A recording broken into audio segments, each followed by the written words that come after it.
Hello बच्चों, आज हम पढ़ेंगे कक्षा 9वीं के गणित विषय की प्रश्नावली 2.5 के प्रश्न चौथे का चौथा है ना। प्रश्न चौथे का चौथा प्रश्नावली 2.5 के, और इसी तरह के सवाल हम पहले कर चुके बच्चों, तो आप ये आसानी से कर सकते हो।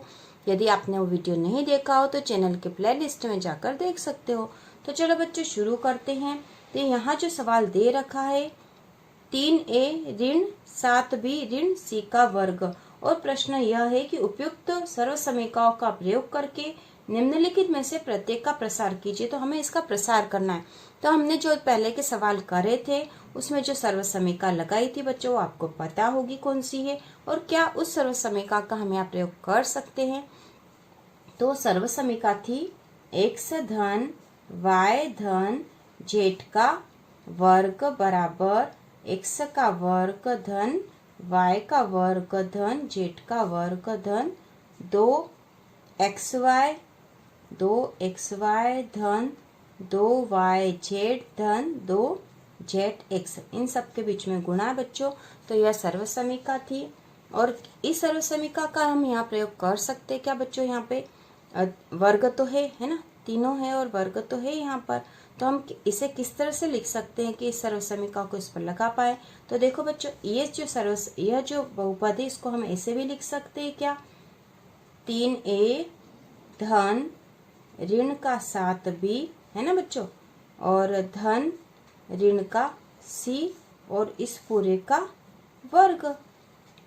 क्या हम इसको ऐसे लिख सकते हैं बच्चों? तो हाँ लिख सकते हैं, क्योंकि जब धन का ऋण में वापस गुना होगा तो ये ऋण का हो जाएगा और ऋण का 7 भी हो जाएगा, तो इससे इसमें कोई फर्क नहीं पड़ेगा। और इस धन का ऋण में गुना होगा तो यहाँ पे भी ऋण हो जाएगा और ये वापस वैसी ही हो जाएगी। तो हम इस तरह से लिखकर यहाँ पर ये सर्वसमीका का प्रयोग कर सकते हैं, है ना। तो यहाँ पे x बराबर क्या होगा बच्चों, x बराबर क्या है 3a, ठीक है 3a। अब y बराबर क्या है यहाँ पर, y बराबर क्या बच्चों, y बराबर है ऋण 7b, y बराबर होगा ऋण 7b है ना, ऋण 7b होगा। और z बराबर क्या होगा बच्चों, z बराबर होगा ऋण का c है ना, ऋण का c। अब हम इस सर्वसमीका का जो विस्तार है उसके अनुसार इसको लिख देंगे। तो पहले हम इसको लिख लेते हैं ताकि इसका मान रखना आसान हो। तो ये है x का वर्ग धन y का वर्ग धन z का वर्ग धन 2xy धन 2yz धन 2zx। अब हम इसमें इस बहुपद का मान रख देंगे। तो यहाँ पे x बराबर क्या लिखेंगे हम 3a, तो 3a का वर्ग धन y बराबर क्या लिखेंगे बच्चों ऋण 7b, तो ऋण 7b का वर्ग, ठीक है ऋण 7b का वर्ग। और उसी प्रकार z बराबर क्या लिखेंगे, z बराबर लिखेंगे ऋण का c, ऋण c का वर्ग धन 2x के स्थान पर क्या लिखना बच्चों 3 है ना, 3 है, गुणा है ये सब। तो उसी प्रकार y बराबर क्या लिखना, y बराबर लिखना हमें ऋण 7b, ऋण 7b, ठीक है। उसी प्रकार धन 2 के बाद y लिखना, तो y बराबर क्या ऋण 7b, ठीक है। और z बराबर है ऋण का c है ना। फिर उसी प्रकार आगे एक और है धन 2, z बराबर लिखेंगे हम ऋण का c और x बराबर लिखेंगे 3a, ठीक है। तो ये हमने इस सर्वसमीका में हम इसका मान रख दिया। अब हम इसको हल कर लेंगे। तो बच्चों 3a का वर्ग है, 3a का वर्ग का मतलब आपको पता है कि 3a गुणा 3a है ना। 3a का वर्ग मतलब क्या हो बच्चों, 3a गुणा 3a। तो 3 का 3 में गुणा करेंगे तो 3 तिया 9, a का a में गुणा हुआ तो a का वर्ग हो गया।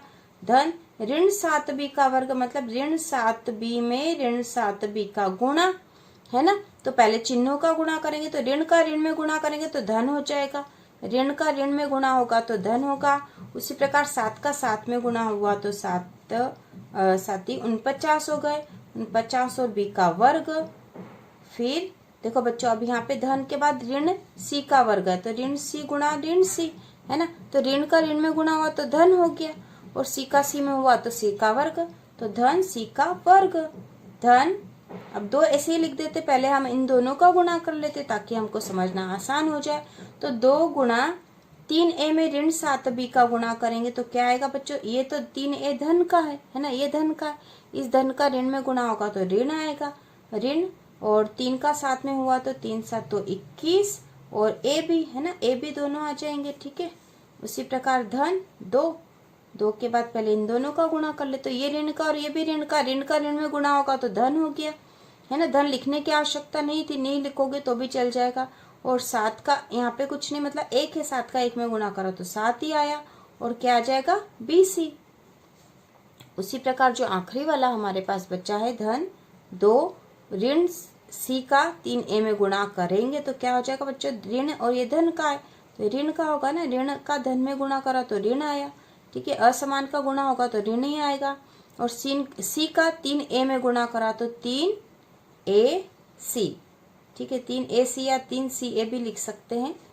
तो ये हमने लिख दिया है। अब हम इसको थोड़ा सा और सरल कर लेते हैं, तो ये हो जाएगा 9A का वर्ग धन 49B का वर्ग धन C का वर्ग। अब देखो बच्चों यहाँ पे ये धन का है और ये ऋण का है ना, तो धन और ऋण का गुणा होगा तो क्या आएगा, ऋण आएगा, है ना। धन और ऋण का गुणा होगा तो ऋण आएगा। अब 2 का 21 में गुणा करेंगे, है ना, 2 का 21 में गुणा करेंगे तो 21 दूना 42 होगा, और ये हो गया ए बी, है ना, ऋण 42 ए बी हो गया। उसी प्रकार अभी अगला जो है ये धन है और ये भी धन है, तो यहाँ तो धन आएगा, है ना, धन, और ये 2 है और 7, 2 का 7 में गुणा करेंगे तो 2 7 14 और BC 14 BC। ठीक, धन। अब इधर वाला जो है ये धन का और ये ऋण का है ना, ये धन और ऋण का गुणा होगा तो क्या होगा, धन का ऋण में गुणा होगा तो क्या आएगा बच्चों, ऋण आना चाहिए था यहाँ, है ना, ऋण आएगा। और 2 का 3 में करा तो 2 तिया 6 और CA, है ना, CA कर दो। ठीक है, CA या AC एक ही बात है। ये हो गया। अब हम इसको और लिख लेते एक बार, 9A का वर्ग धन 49B का वर्ग धन C का वर्ग ऋण 42 AB धन 14 BC ऋण 6 CA, है ना। AC भी लिखते तो कोई फर्क नहीं पड़ता, लेकिन ये AB BC और CA ये ज्यादा अच्छा लग रहा तो हमने ऐसा लिख दिया बच्चों। तो ये हो गया हल हमारा। ठीक है, ये इसका उत्तर हो गया और यही इसका उत्तर है। इसको हम लिख देंगे उत्तर। ठीक है, उत्तर।